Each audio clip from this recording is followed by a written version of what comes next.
Today, I want to talk about the Season 2 premiere of My Adventures with Superman, and really, My Adventures with Superman as a whole, which is a surprisingly interesting adaptation of Superman. Now, for those who haven't seen it yet, I don't blame you. Superman has been adapted so many times at this point that even if you've never actually seen Superman, you're still very aware of his story. Superman is an alien who is sent to Earth in order to escape the conflicts from his home planet. He lives as a reporter, concealing that he is actually a superhero using his alien powers to protect the world. This idea has now been placed into a rather unique format as far as adaptations go, with My Adventures with Superman feeling less like a Superman adaptation and more like a random Japanese anime about cute romance, with Superman's story, at least at first, being more just background information, and that's actually a really good thing. My Adventure with Superman of course follows Clark Kent, but in the early years at the Daily Planet, with most Superman adaptations focusing on his childhood, and then flashing forward to him being rather established as a reporter. My Adventures with Superman gives us some of his childhood as well. By focusing on that naive, young part of his adult life, the show rejects the trends of superheroes becoming more dark or gritty, with a focus on their superhero identities consuming them, and instead focuses a lot on the fun of being Superman. It gets darker and it gets serious, there are stakes of course, but Superman and his friends are allowed to maintain their sense of innocence. They're allowed to focus on sweet things in life. They're allowed to have arcs that are about being normal people in relationships with each other, instead of the show being about how their relationships always have to come after their superhero duties. When they get upset, it's allowed to be about the more personal things and not about the greater good. A lot of this comes down to not just Superman as a character, but really Lois Lane, Superman's love interest throughout the Superman metaverse. In this adaptation, Lois Lane is already an intern at the Daily Planet, with Clark Kent and his roommate Jimmy starting their first day there.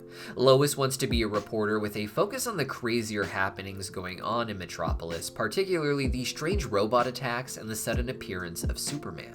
Her boss doesn't take her seriously, however, and she has to lie to Clark and Jimmy on their first day to convince them to go on a hunt for the big story on the robots, where Clark ends up having to cover his face to fight the robot.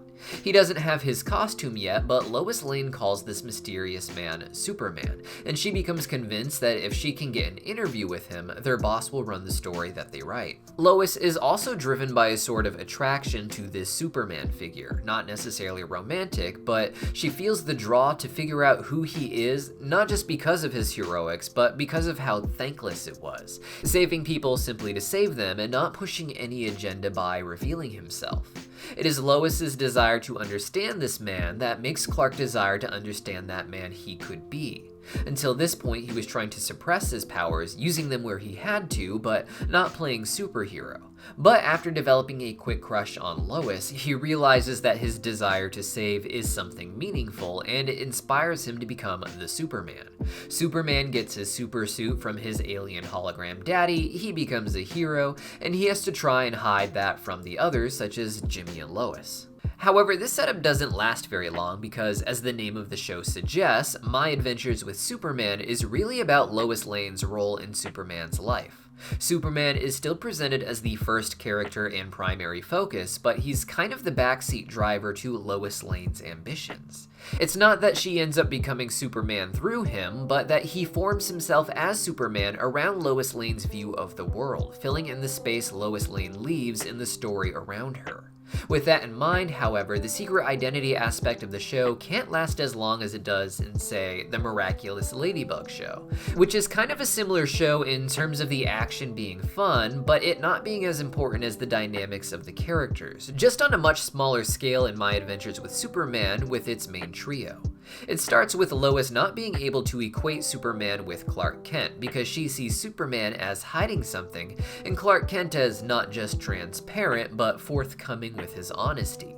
Episode 4 emphasized this greatly, with Lois insisting that Superman is lying about not knowing his identity and rejects Clark's explanation for Superman's motives. Despite first being drawn to Superman because he seemed noble, she doesn't believe Clark's theory that he is just a good guy that wants to help others. She says that's what would happen if Clark had powers, showing that she does see his true good nature, but adopting this superhero persona just ended up putting a bigger wall between Lois and Clark, despite his hopes that becoming Superman would make him the man that Lois wanted. By the end of the episode, however, Lois's investigative skills make her realize that Clark may actually be Superman, and episode 5 becomes about her trying to get him to admit it. This ends up showing the role of Superman very humorously, with Clark running out of the room to fight crime and come back in a flash, constantly pretending when he leaves the room that he's just eating bagels. The show rings more like a parody of Superman, but with a strong focus on just how cute these two are together, and they really are cute together in this show. At this point, Lois is mad that Superman has kept his secret identity from him, but this works a lot better in this sort of slice of life romance anime than say in Invincible, where the character Amber already knew the identity of the main character Mark Grayson, and was holding the fact that he was keeping it a secret from her against him in a world where superhero antics had crazy serious consequences in terms of violence and death. Here in My Adventures with Superman, the same idea is charming, and it's not just because Lois Lane herself is more charming. Superman doesn't fight people very much in the show, but rather robots. This allows for really cool action sequences without being anywhere near close to the blood and guts that Invincible is known for. While the world is in danger from these robots, the story is much more about Lois Lane trying to get the scoop. It's a light enough atmosphere that her trying to get an interview with Superman feels more important than actually defeating the bad guys. After one episode of trying to hold it against Clark, however, Lois begins to realize the pressure he was under, and they decide to start things over, with Clark taking them to his family farm to explore his spaceship and ask Lois on a real date. While the story of Superman's past becomes more and more important as the show goes on, especially in season 2, the rest of the season focuses more so on just how being a superhero affects your dating life. Almost like a sitcom scenario each time.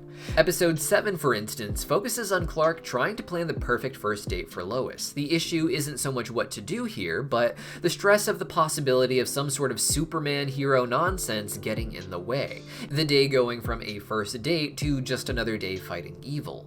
Of course, Superman gets sucked into a Spideyverse type scenario with there being a vast network of Supermen and Lois Lanes involved in various dimensions, but the two of course end up working through this in order to have a strong relationship. The fact that they got Lois and Superman to be in a relationship with Lois already knowing Superman's identity makes the show feel like it's moving fast, and I mean that in a good way.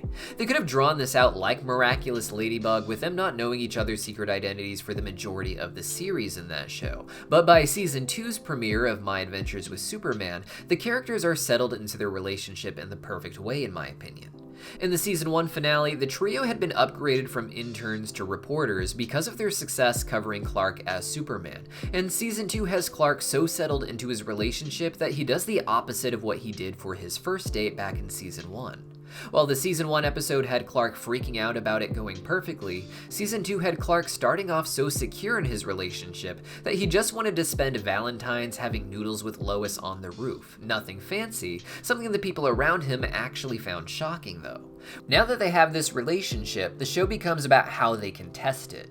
With that in mind, season 2 seems to shift much more towards the overarching story and conflicts that Superman finds himself in, dealing with his past and trying to save Lois Lane's father before, I guess, having to move in with him as seen at the end of episode 2. He is an outsider to their relationship and will likely provide conflict that will be fun to explore throughout the season, messing with their suddenly comfortable dynamic, but the real focus is still the big threats that loom overhead. It seems to be a common enough exploration in Superman stories that Superman is a product of nurture more so than nature. His nature is alien, but he is generally something of a blank canvas. Generally speaking, it's his parents that are credited with making Superman so human and grounded, being generous with him while living rather humble lives. That's still true in My Adventures with Superman, but Lois Lane becomes so much more crucial to him even beyond his origin story. Generally speaking, Superman can be a very macho and stoic character. He is invincible, save for kryptonite, and it gives him a sense of seriousness that comes without any cockiness or attitude. In My Adventures with Superman, however, he's much more of a legitimate nerd trapped in a buff alien's body. He's not just nervous about asking Lois on a date like in season 1, he's nervous about his powers. He doesn't take what they seem to be at face value and instead worries about their limitations as he starts to use them to save the world. There is a vulnerability to this version of Superman that comes more so from his emotional vulnerability than anything physical.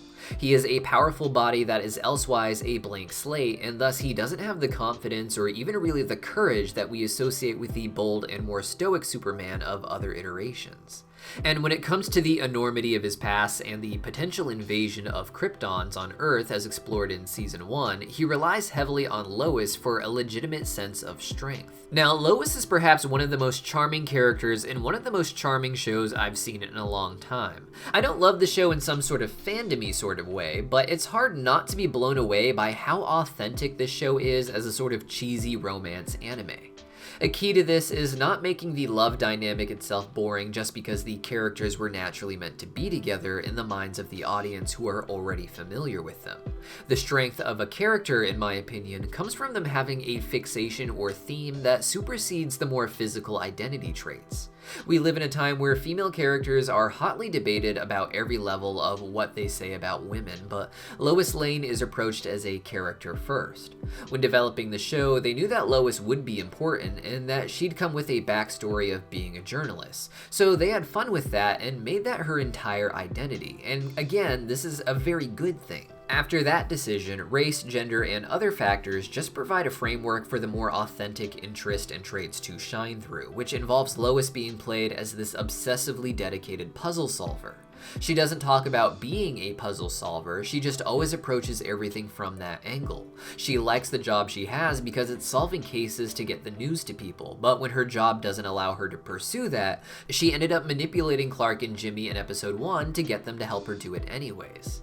She learns not to do this, of course, but every step of the way, Lois is just focused on her mission more than anything else. She's not portrayed as smarter than anyone else, not superior, but really almost humorously obsessed.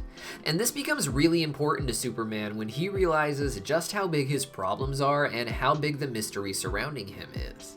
Without the confidence of a more independent Superman from other iterations, it's Lois Lane he relies on to help him, not to solve the mystery for him, but to be the kind of person who would dedicate themselves to the mystery and to helping someone else like Superman. What Superman is ultimately becoming is what he sees Lois Lane as, someone who just wants the truth and wants the good for others and will do anything to make it happen. He becomes a hero because of Lois Lane's fixation with someone who simply wants to rescue others, and he sees that as something she will do for him. This will inevitably be a point of conflict in season 2, however, as Lois's life becomes a bigger issue. She is not just a singular entity existing in a bubble for Superman to date, but the daughter of a man who has a vendetta against Superman and who doesn't respect him much as Clark Kent, with Lois making it so now the two of them are going to be staying together. This is going to interfere with Superman's story as he is trying to find his cousin Kara as well, another super alien from Krypton who will provide conflict to their relationship from his side. But I have to imagine that the season, and really the story as a whole, will end with Lois taking on that role of solving the mystery of Superman by being the sort of perfect mirror for Clark to see himself in. It's a surprisingly immersive adaptation despite how weird the idea of an American anime-styled Superman cartoon is, focusing on cutesy relationship tropes while still having banging action sequences. Superman is very simple on the surface, however, because he was the first superhero, hence the name Superman. His story defines superheroes as we know them, and all the characters that have come since then, whether DC or Marvel, are treated as a sort of reaction to Superman or a reaction to the reactions of Superman.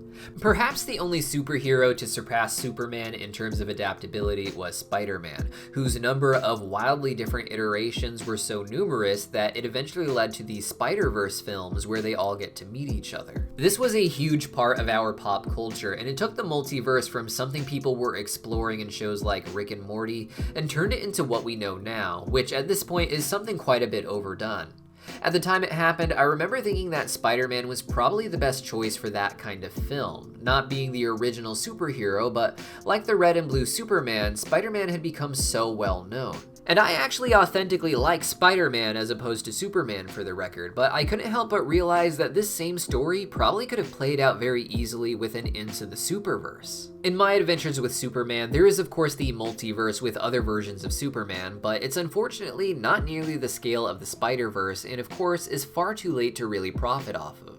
Instead, My Adventures with Superman is strongest when it's just being its own version of Superman. Something so its own that it hardly even feels like Superman, save for the Superman suit that Clark Kent has to actually wear. It's hard to make Superman feel fresh, but this definitely feels fresh to me, and while it isn't something all Superman fans will enjoy because of how different it is from the other iterations, it's something people who don't really like Superman at all may actually appreciate quite a bit. Originally, the show was imagined as just a Superman show for kids, so it was going to air on Cartoon Network. During the early development, it could have been cancelled along with the other DC projects that were scrapped during the Warner Bros. And Discovery mergers, but apparently James Gunn ended up signing off on it based on the opening sequence, which slaps and is really epic while being so short. Cartoon Network has been sending its more serious or actiony shows to other programming blocks on the network. And even though Season 2 would end up returning to a more child-safe block like Toonami, it aired Season 1 on Adult Swim itself. With the switch to Adult Swim early on, no changes were actually intended for the show to become more mature, and it was already aimed at a younger audience than Adult Swim generally caters to. The switch to Toonami for Season 2 was probably the right choice in the end, hitting that middle ground where kids can watch but adults will still tune in too. But I think it shows that there was a belief that this show would hit harder with adult audiences despite it being tailored towards kids. It was seen as mature not because it was actually dark or gritty or even serious, but just because it was put together in an entertaining way for adults while still being safe for kids. But what do you guys think, and what do you think's gonna happen for the rest of Season 2? Let me know your theories in the comments down below, and any other Superman topics you think I should cover in a video. See you guys next time.